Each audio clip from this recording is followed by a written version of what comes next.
Muito obrigado, Sr. Professor Bacelar Gouveia. Antes de tudo, queria agradecer a sua gentileza quando propôs uma troca de ordem de intervenção, porque por razões de voluntariado e trabalho de cuidador familiar, tenho um compromisso à hora de jantar a que não posso faltar. Queria saudar vivamente o professor Bacelar Gouveia por esta iniciativa e todos os meus caros amigos, companheiros de painel. A professora Dalila Araújo, o professor António Rebelo de Sousa, o professor José Manuel Andes, o seu professor José Tribolé, que conheço, enfim, desde há vários anos e de vários contextos e funções, e pelos quais tenho a maior consideração e estima.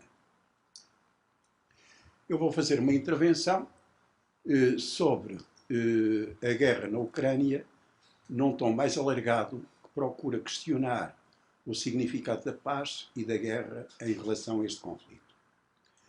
E escolhi como tópico inicial uma referência a um dos grandes filósofos da filosofia ocidental.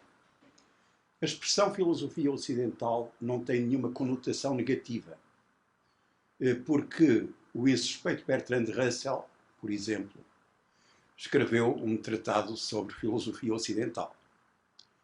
Não estamos a dizer que é melhor filosofia do que a oriental, mas há uma filosofia ocidental, sem dúvida, que teve o seu ninho, o seu berço na Grécia, com um grande filósofo chamado Sócrates, que nunca escreveu uma linha, por razões de convicção, porque achava que a palavra escrita atraiçoava a palavra, e que teve como grande expoente na filosofia clássica alemã, justamente, Kant, Immanuel Kant. Immanuel Kant escreveu em 1795 um livro chamado A Paz Perpétua. E nesse livro, A Paz Perpétua, diz que seguramente a humanidade irá construir a paz perpétua porque aí a razão tem mais força do que o poder. E a razão condena absolutamente a guerra como procedimento de direito e torna, pelo contrário, o estado de paz um dever imediato, que, porém, não pode ser instituído ou assegurado sem um contrato dos povos entre si. Claro que é fácil demonstrar a irracionalidade da guerra. Eu recorro sempre a um exemplo muito simples. Imaginem que vamos na rua e veem duas pessoas a agredirem-se mutuamente. Uma das reações possíveis, por exemplo, por parte de agentes da polícia, era esperar que o conflito acabasse, para um dos contendores se superiorizar. E no fim concluir, visto que deu mais pancada, tem razão. Claro que esta conclusão é absolutamente irracional. Não há nenhum fundamento de racionalidade para chegar a esta conclusão miserável. A pessoa que deu mais pancada tem mais força, mas não tem necessariamente razão.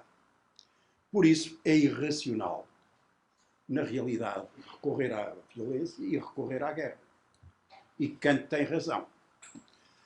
A verdade, porém, é que nos 150 anos seguintes, no mundo em geral e na Europa em particular, o que aconteceu não foi muito auspicioso para o programa de paz perpétua kantiana.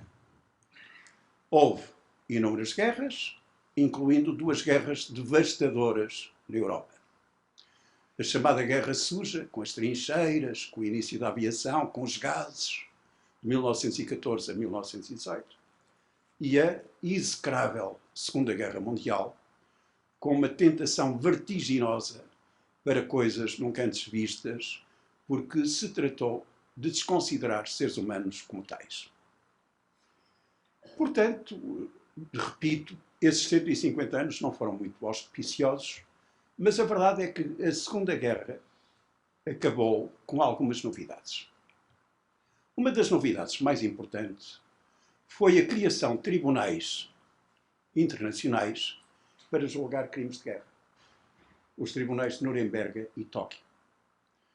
No Tribunal de Nuremberg, para falar naquele que está aqui mais à mão, foram julgados os altos dignitários do regime nazi, incluindo O Marshal Göring, como é sabido, Hitler suicidou-se com a sua recente esposa Eva Braun no bunker e foram condenados à morte e efetivamente executados. Por acaso não Göring, que se suicidou in extremis. Claro que eles, para se defenderem, invocaram o seguinte argumento: nós cumprimos o direito alemão, executamos ordens e não há nenhum fundamento razoável para sermos condenados e punidos. No entanto, esse argumento não colheu. Foram julgados por um tribunal internacional, presidido por um juiz norte-americano, que julgou de acordo com os chamados princípios de direito internacional. Princípios que alegadamente se sobrepõem a qualquer direito positivo e que justificaram a condenação e a punição desses responsáveis pelo regime nazi. Claro, no fim do século XX, tivemos outras experiências análogas, que foram o Tribunal de Ruanda, onde se verificou aquele horrível genocídio, com aquela luta entre Tutsis e Hutus, e também o Tribunal para os Crimes da ex-Jugoslávia. Portanto, tivemos uma experiência relativamente bem sucedida, digamos assim, tribunais internacionais, para responsabilizar os autores de crimes de guerra, que atingiu o seu clímax com a instituição, já em 2002, de um Tribunal Penal Internacional, de âmbito e objetivos mais amplos. Em relação ao Tribunal Penal Internacional, diria, já como início de conversa, o seguinte: o Tribunal Penal Internacional é um tribunal que tem um âmbito de ação diminuído por várias razões. A primeira é só conseguir reunir 120 Estados, de entre os 190 que são membros da Organização das Nações Unidas. Os Estados com vocação imperial, a Federação Russa, a República Popular da China, os próprios Estados Unidos, até a Ucrânia, não se submetem propriamente à jurisdição do Tribunal Penal Internacional. O que não impede o Tribunal ter uma pretensão universalista. O Tribunal pode julgar crimes cometidos em qualquer lugar e por pessoas de qualquer nacionalidade. Isso não é impedido à partida. Em segundo lugar, o Tribunal Penal Internacional, por exemplo, não tem competência, o que é espantoso, para julgar crimes de terrorismo. Porquê? Porque o conceito de terrorismo é um conceito polissémico e, naturalmente, não é um crime sobre o qual toda a gente esteja facilmente de acordo. Nem na definição do conceito, nem, muito menos, na definição das organizações terroristas. Porém, para além da criação destes tribunais, Nuremberg e Tóquio, de que eu estava a falar, na origem do Tribunal Penal Internacional, o fim da Segunda Guerra trouxe uma novidade antikantiana.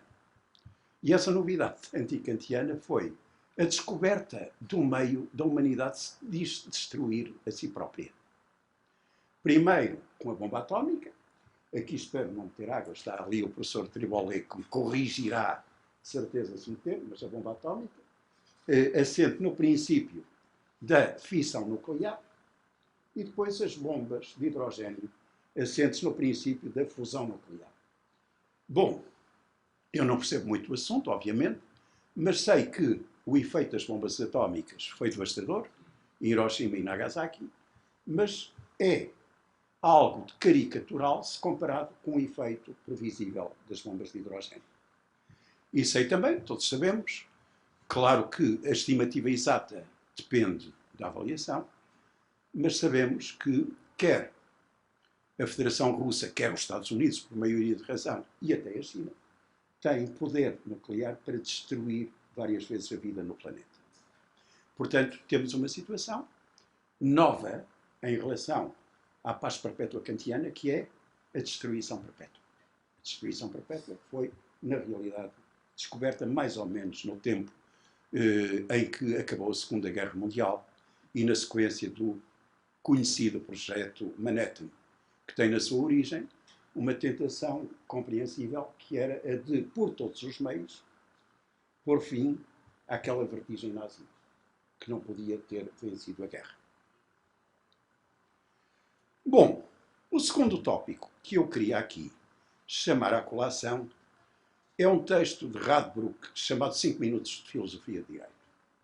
Esse texto é conhecido certamente dos juristas, dos não juristas nem tanto, mas devia ser um texto obrigatório nas universidades e não apenas para os estudantes de Direito. Radbruch, Gustav Radbruch, foi um jurista e filósofo de direito alemão, a título de mera curiosidade, de origem judaica, mas convertido ao protestantismo, que durante a Segunda Guerra mudou um bocadinho de ideias acerca do direito. Antes da guerra, podemos dizer que era um positivista, tal como Kelsen. Direito é direito e o resto é conversa. Mas a Segunda Guerra fê-lo mudar muito de ideias. Porque, de facto, o direito nazi trouxe coisas inconcebíveis, como a de considerar que certos seres humanos são Untermenschen, são seres humanos de segunda. E, por isso, devem ser menosprezados. Como, por exemplo, aprovar uma lei de eutanásia que admitia como lícito o extermínio de doentes mentais crónicos. Como, por exemplo, proibir os chamados casamentos mistos. Portanto, essa experiência inolvidável levou Radbruch a repensar a sua concepção de direito. E no fim da Segunda Guerra, ele escreveu um texto muito inspirado, muito brilhante e até com certo sentido poético, que dirigiu aos seus alunos. Exatamente em 1945, ele dirigiu uma circular aos alunos chamada 5 Minutos de Filosofia de Direito. Porquê? Porque são 5 tópicos muito simples, mas muito luminosos, em que diz, bom, há quem pense que o direito é o direito e as ordens têm de ser cumpridas, em todos os casos, mas não é assim. O direito iníquo não pode, não deve, não tem de ser cumprido. Normas que prevejam a tortura, que prevejam o apartheid, normas que prevejam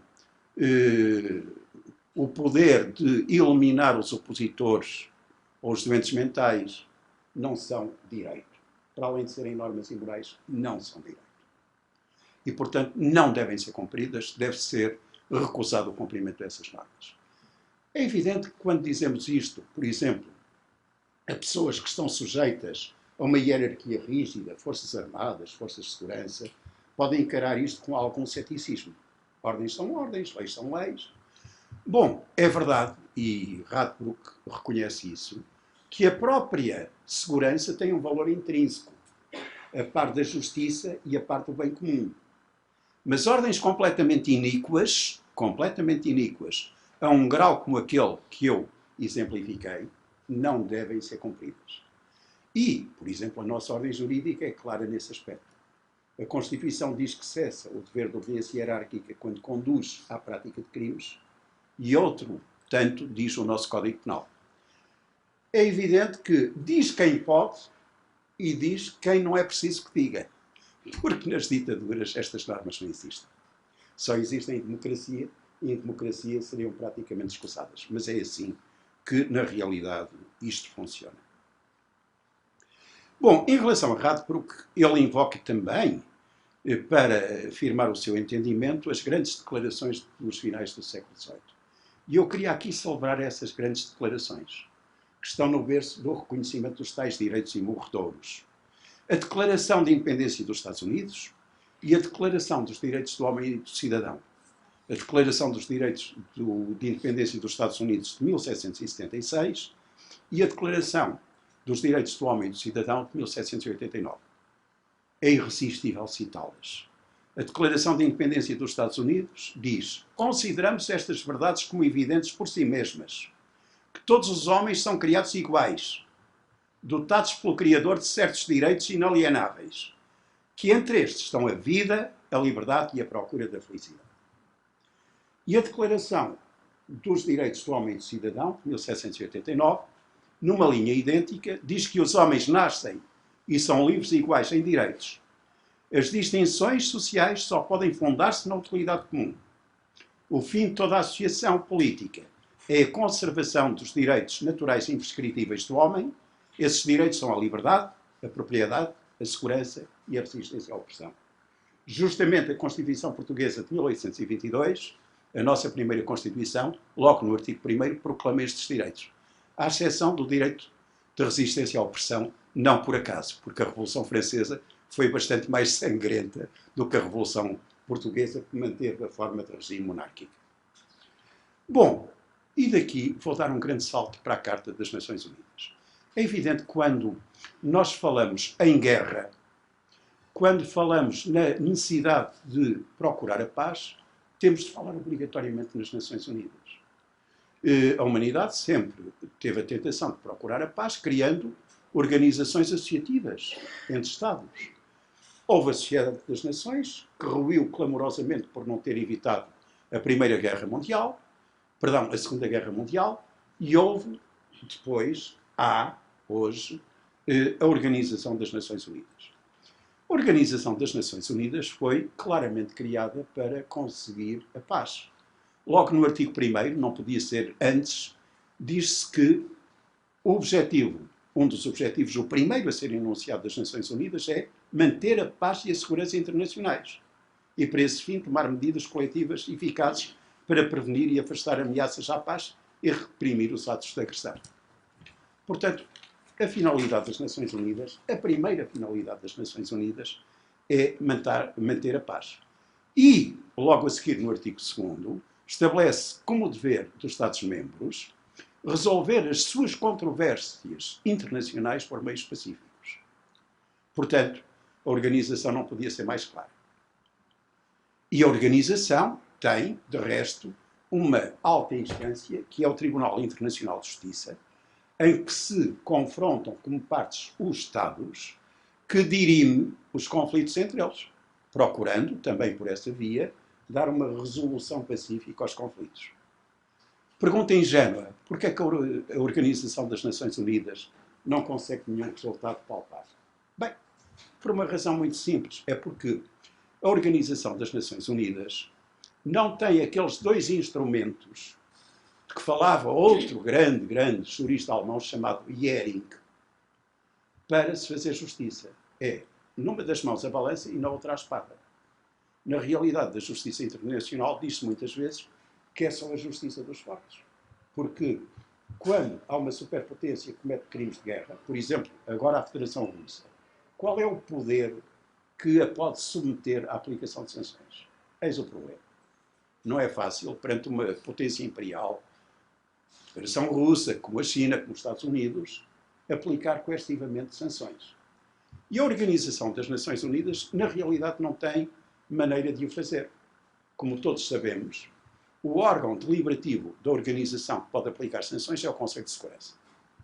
O Conselho de Segurança é um órgão com 15 membros. 10 são eleitos para um mandato de 2 anos. Mas os 5 que interessam, os membros permanentes, têm o direito de veto. Isto é, os Estados Unidos, o Reino Unido, a França, a Federação Russa e a China, impedem que haja qualquer decisão que contrarie os seus interesses. Para além de nem sequer retratarem o estado de arte atual do mundo. Reproduzem, de certa forma, o resultado da Segunda Guerra. Digo de certa forma porque a França tem um papel ambíguo neste equilíbrio. De qualquer maneira, o certo é que não é possível, contra o Conselho de Segurança, tomar decisões efetivamente vinculativas. É evidente que, no meio de tudo isto, reparem, o Tribunal Internacional de Justiça já tomou uma decisão. Antes ainda de analisar o fundo da causa, e de forma preliminar, condenou a Federação Russa, dizendo que tem de cessar imediatamente as atividades militares e condenando-a a retirar do território da Ucrânia. Claro, se formos suficientemente cínicos para isso, é uma decisão que se pode emoldurar, mas não vai ter propriamente consequências práticas muito visíveis. Bom, falei-vos no Tribunal Penal Internacional, queria falar-vos também noutro tribunal, que é o Tribunal... Perdão, falei-vos no Tribunal Internacional de Justiça, queria falar-vos no Tribunal Penal Internacional. O Tribunal Penal Internacional tem uma jurisdição mais escassa, Quer dizer, mais escassa no sentido de só 120 Estados reconhecerem a sua jurisdição. Vou dar-vos um exemplo muito simples para perceberem, já sabem, por que razão, por exemplo, os Estados Unidos não podem aceitar a jurisdição do Tribunal Penal Internacional. O caso Bin Laden seria julgado à luz das normas vigentes nesse tribunal. Resultou de uma ação militar no estrangeiro ilegal. Resultou de um homicídio também ilegal, que não foi execução de pena nenhuma sequer, mesmo que se admita a pena de morte na versão mais radical.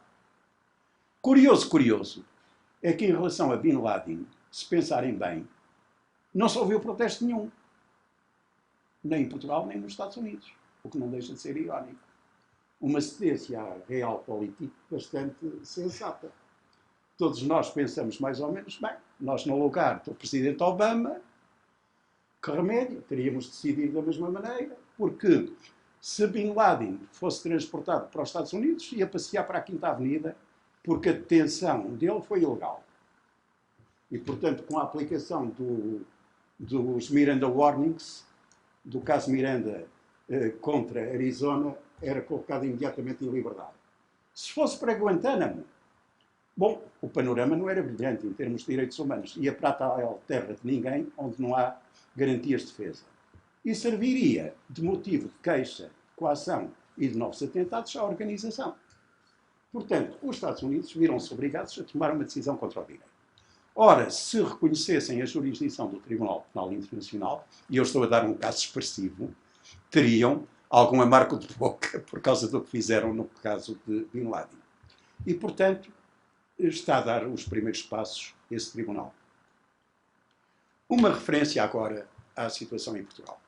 Nós temos uma lei de direito penal humanitário, muito breve, estou a acabar, uma lei de direito penal humanitário, que é a Lei 31 de 2004, de 22 de julho, que reconhece, ou melhor, adapta a legislação do Tribunal Penal Internacional, prevendo crimes humanitários, crimes de genocídio e crimes de guerra.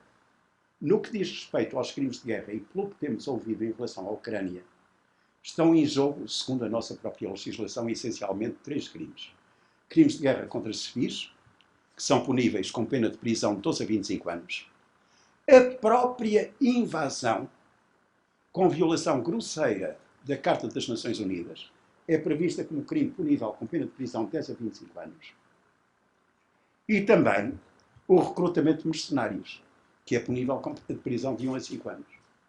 Pelo menos esses 3, à vista desarmada, são crimes que devem estar aqui em jogo. Por outro lado, prevêem-se crimes de genocídio, prevêem-se crimes humanitários. Além disso, a nossa Constituição reconhece a jurisdição do Tribunal Penal Internacional, onde, no artigo 7º, número 7, que foi aprovado ainda antes de 2002, com a revisão constitucional de 1997, segundo creio. Portanto, o artigo 7º, número 7, reconhece, em termos subsidiários, a jurisdição do Tribunal Penal Internacional. E numa situação curiosa, que provocou uma certa polémica, porque foi dita, enfim, com um conhecimento parcelar apenas, durante a última campanha eleitoral para o Parlamento. O artigo 7º, número 7, tal como o artigo 33, no que diz respeito ao mandato de detenção europeu, abre as portas à entrega de pessoas, incluindo portugueses, por Portugal, para cumprirem penas de prisão perpétua. Portugal não entrega à jurisdição do TPI se julgar. E essa foi a consideração de boa consciência que inspirou o Parlamento. Mas se não entregar, tem de se submeter à jurisdição do TPI e o TPI aplica a pena de prisão perpétua nos casos mais graves. O mesmo se passa com o mandato de detenção europeu. Nós somos obrigados a entregar pessoas a países europeus, incluindo portugueses, por crimes que correspondem a pena de prisão perpétua, se bem que revisível. Porque na norma do artigo 33, a exceção dos números anteriores não abrange a cooperação europeia e não abrange o mandato de detenção europeu. Bom, ainda sobre a Constituição Portuguesa, queria chamar a atenção para o seguinte. A nossa Constituição em matéria de direito internacional vai tão longe que consagra a recepção automática dos princípios do direito internacional geral ou comum. Artigo 8º, número 1. São recebidos automaticamente. São fonte imediata de direito, independentemente de qualquer atividade legislativa. E reconhece, mesmo no âmbito do direito penal, no artigo 29, número 2, que o princípio da legalidade não impede a aplicação dos princípios gerais de direito internacional comumente reconhecidos. Repito aqui aquilo que disse há um bocadinho. A caça é generosa quando não é preciso. Nós temos direito penal que chega para tudo isto. Mas se não tivéssemos, a nossa Constituição diz que mesmo sem lei podíamos punir crimes à luz dos princípios gerais de direito internacional, o que é irónico. A terminar, e substituindo o ilustre auditório pela fada madrinha, vou supor que no vosso lugar está uma fada e eu posso fazer 3 pedidos, como se usa nas histórias infantis. E vou fazer 3 pedidos em relação a tudo isto, a paz, a guerra e por aí fora. O primeiro pedido é muito simples. Quando alguém revira a Constituição, estamos em tempo de revisão ordinária, porque a última foi em 2005, por causa da eventualidade, na altura se falava de uma Constituição Europeia, pelo menos de uma Carta de Direitos. Se alguém revira a Constituição, pedia, prevejam o direito à paz como um direito à liberdade ou garantia. O direito à paz é um dos direitos fundamentais. E não é previsto como direito. Porquê? Há tantos direitos, liberdades e garantias de natureza pessoal, porque é que não se prevê o direito à paz? Não haverá um direito à paz como direito fundamental. Segundo pedido à fada madrinha, uma reforma da Organização das Nações Unidas. É necessária uma reforma que adapte a organização aos novos tempos, à existência dos BRICS, que aumente o Conselho de Segurança e modifique as regras de funcionamento, para que realmente a Organização das Nações Unidas seja operante e possa aplicar sanções. Por exemplo, as sanções económicas de que agora se fala são sanções que foram aplicadas unilateralmente, sem provirem de uma ordem internacional. E era desejável, era melhor que proviessem de uma ordem internacional. E o terceiro pedido é que se volte à lógica do desarmamento nuclear. Eu sei que o desarmamento unilateral, que se falou muito durante a Guerra Fria, é um erro. Coloca as pessoas que procedem ao desarmamento unilateral na condição de escravos, do lado de lá. Não sou adepto do desarmamento nuclear unilateral. Mas um desarmamento concertado nuclear é extraordinariamente necessário. Nós não podemos correr o risco de uma guerra nuclear. Na realidade, há 3 princípios absolutamente decisivos. O primeiro é nenhum país ter a iniciativa de recorrer primeiro a armamento nuclear. O segundo é nenhum país ameaçar com armas nucleares para não criar um efeito de escalada. E o terceiro é potências com armas nucleares não se envolverem em conflitos, porque podem não ceder à tentação de as utilizar. Mas nós não podemos garantir que estes princípios sejam respeitados. E, portanto, a única forma sólida, a única forma séria de prevenir conflitos nucleares é, de facto, trabalhar muito no sentido do desarmamento concertado. Muito obrigado a todos. Peço desculpa pela vossa.